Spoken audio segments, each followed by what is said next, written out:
It is now official. Shakur Stevenson, Teofimo Lopez, they are starting off the year in a major way. The fight got announced in this video. I'll give you guys more of my thoughts.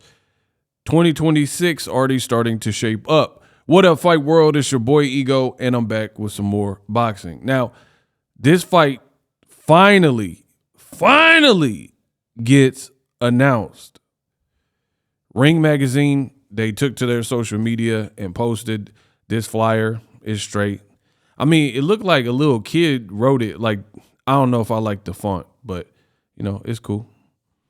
New York, Teofimo versus Shakur, Ring 6. I don't know. It looked like a kindergartner font.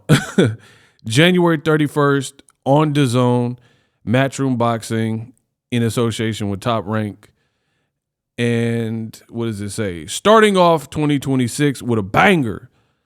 Announced, Teofimo Lopez will defend his ring and WBO world titles against Shakur Stevenson January 31st, 2026, headlining the brand new Ring 6 exclusively on DAZN.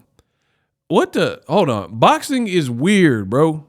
Why is Keyshawn? I know that's your boy, like y'all friends, but why he put a star right here? Now, I know some people are like, what do you mean, but Ego? Why? He's celebrating his friend. He's supporting his friend, Ego. This is why it's weird to me. I don't know about this new generation, man. But here's why it's rude, or not rude, but weird to me, right?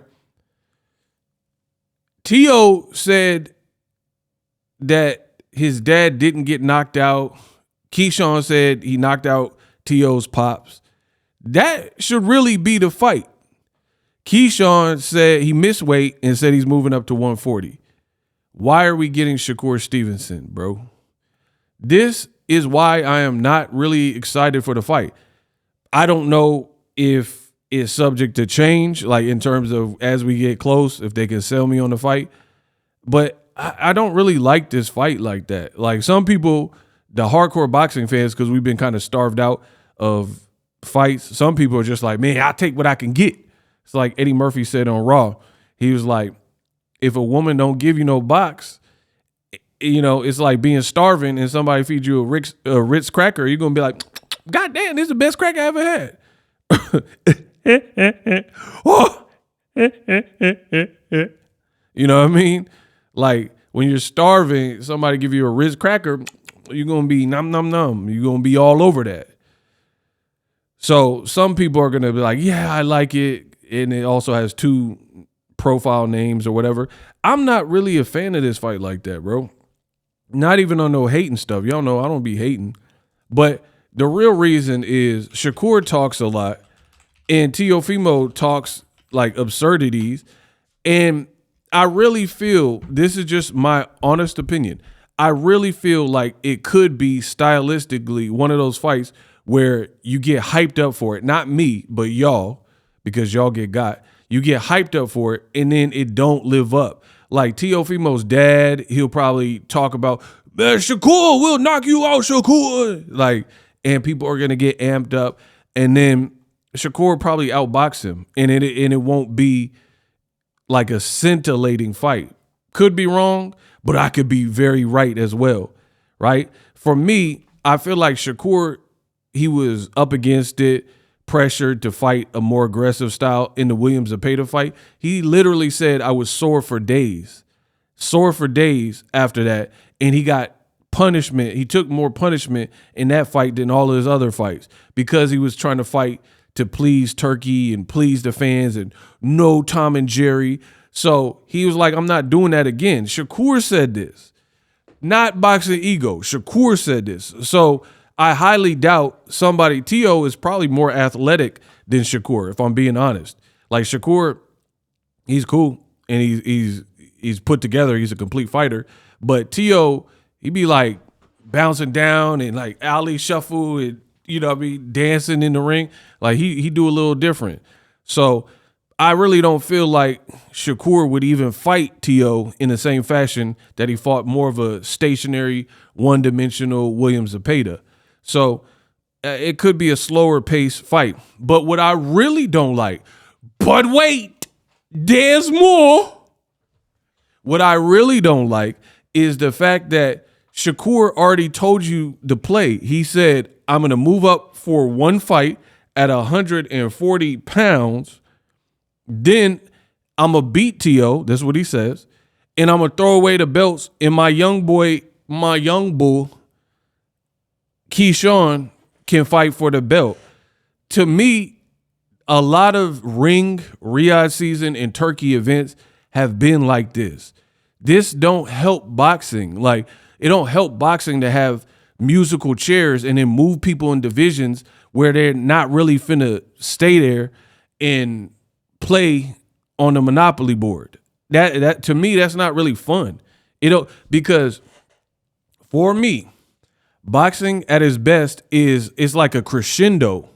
You know, if Terrence Crawford keep winning at welterweight, you know, if Errol Spence, hey, start that cat, hey, man down, yeah, right, definitely.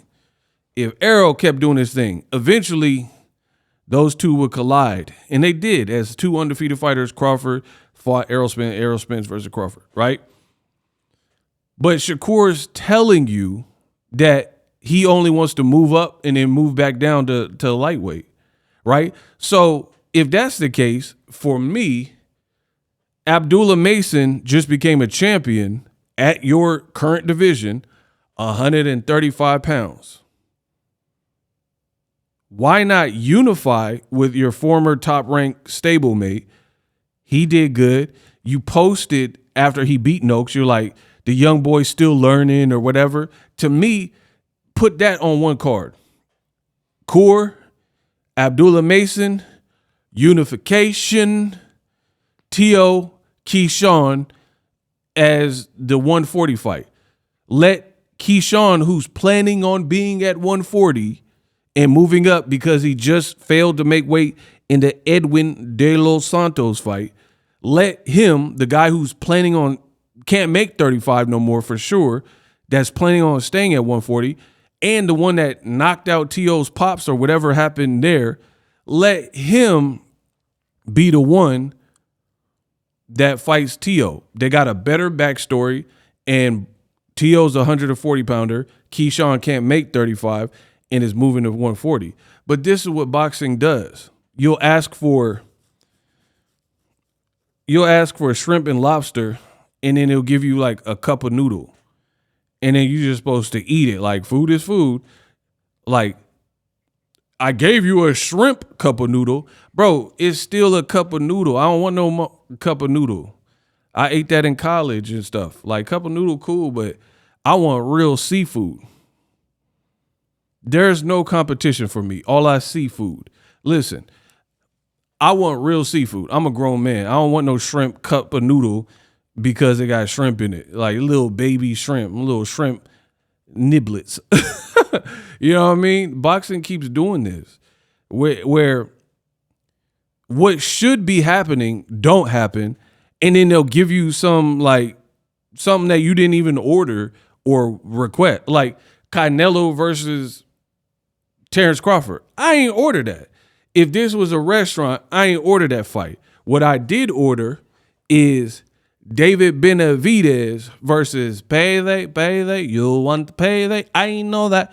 That's what I wanted. And I think that was a better fight. Benavidez would literally be a star if he did what I think he would do to Canelo. And it would be a passing of the torch. Canelo passed the torch by getting cooked by Crawford. You pass the torch to somebody older than you that they don't have that many more years left in the game, most likely. And now their demands are going to be like Crawford talking about, I want $100 million per fight. This don't help shape boxing. But if Turkey would have put up whatever crazy bread to make the real fight, Benavidez Canelo would solidify his legacy if he beat Benavidez, or we would have a brand new definite star. But instead we get neither. Right? I wanted to see Benavidez, since he's at 175 now, if it's not going to be Canelo, he should fight Beterbiev and Bivol. One of those two. Presumably Bivol because he got the belts from the Better Be of rematch. I'm good with that. But guess what? Boxing does what boxing is going to do.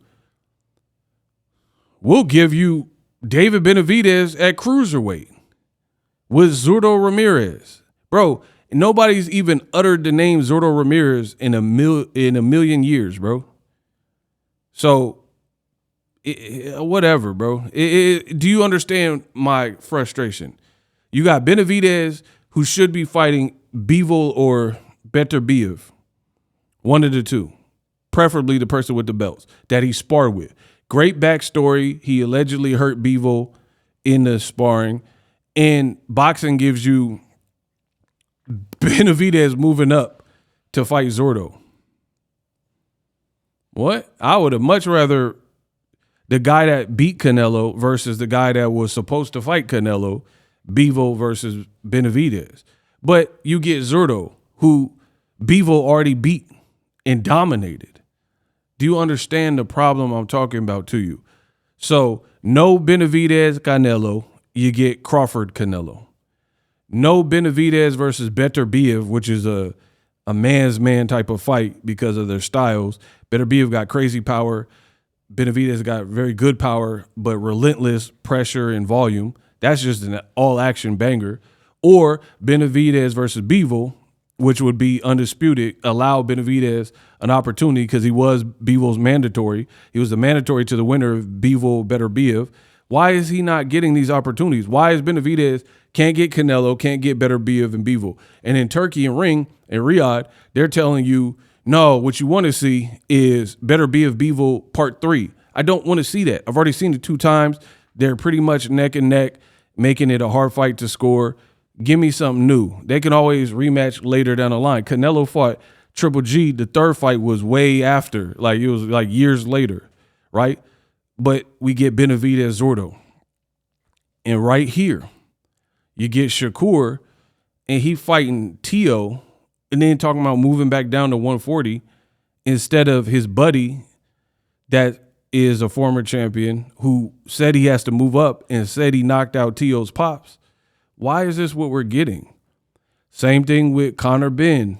And it's all with Ring. This is Ring and their matchmaking in Turkey. You got Conor Benn moved up to 160, but he not trying to fight Janabek and Lada, the guys at 160. They just try to bank off the father's name, the surnames. He beat him in the rematch, and now he talking about I'm going back down to welterweight. This sort of musical chairs doesn't really crescendo. It doesn't really build to anything. So me as a lifelong boxing fan, it really don't appeal to me, right? It don't appeal to me. In fact, Jake Paul versus Anthony Joshua is more appealing because if Jake Paul can beat Joshua when a lot of people saying he's going to get knocked out, then that means he kind of ready. You know what I mean? Pause. Seems like you're ready. Bro, Jake Paul beating Anthony Joshua, that's going to open up some doorways. And then if it don't, then Joshua beating a big name like Jake Paul, then he can go on to fight Usyk in a rematch, Tyson Fury, Fabio Wardley. There's good fights out there. It puts him right back in the conversation after being slaughtered by Dubois. So I really feel like boxing should just let ego be the matchmaker. I promise I won't steer y'all wrong, and I would get it cracking. You know what I mean? But instead, we're getting all these like Shakur versus Teo and musical chairs and moving divisions for no apparent reason. And just from a stylistic standpoint, this might not be an exciting fight because Shakur already got that out of his system, the no Tom and Jerry stuff. So I don't really think he's going to fight Teofimo unless there's extreme opportunities where he's like making mistakes or whatever. I don't really think Shakur is going to fight like balls to the wall, pause, like he did with Zepeda. That's done because he ain't never fought like that before. And then now, why would you do it with a dangerous Teofimo? So the fight's cool. It ain't the worst we've seen by any stretch, but maybe it'll grow on me. Right now, I'm not as hype. And I think it took very long for it to be finalized, like months. It's not even, when it finally got announced, it's not even a surprise anymore. You know what I mean? It's just like, okay, finally they announced it. So it already like deflates it a little bit. These are my thoughts. Live streaming can be tough, which is why I use StreamYard. Click the link in the description for StreamYard, which is an awesome tool that enables you to set up your stream with ease of use. Get great results with live streaming. It's what I use. Stream to social media with ease with StreamYard. Live streaming is here to stay. Engage with your audience using StreamYard. Great way to reach out to your audience and connect. So you need a tool that can do that.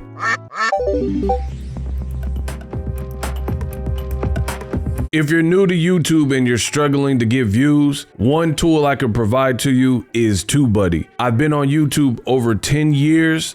I use TubeBuddy daily to crank out videos just like this one that you're watching. Learn how the pros do it with TubeBuddy. YouTube receives a lot of traffic, which also means a lot of creators, a lot of people putting out content. So you need to learn the ropes so you know how to separate yourself, especially if you're new, but even if you're a pro, use TubeBuddy. The link is in the description. Get more views, more subscribers, and a higher click-through rate, so ultimately you can realize all of your online goals. Use my affiliate link in the description and grow your channel fast.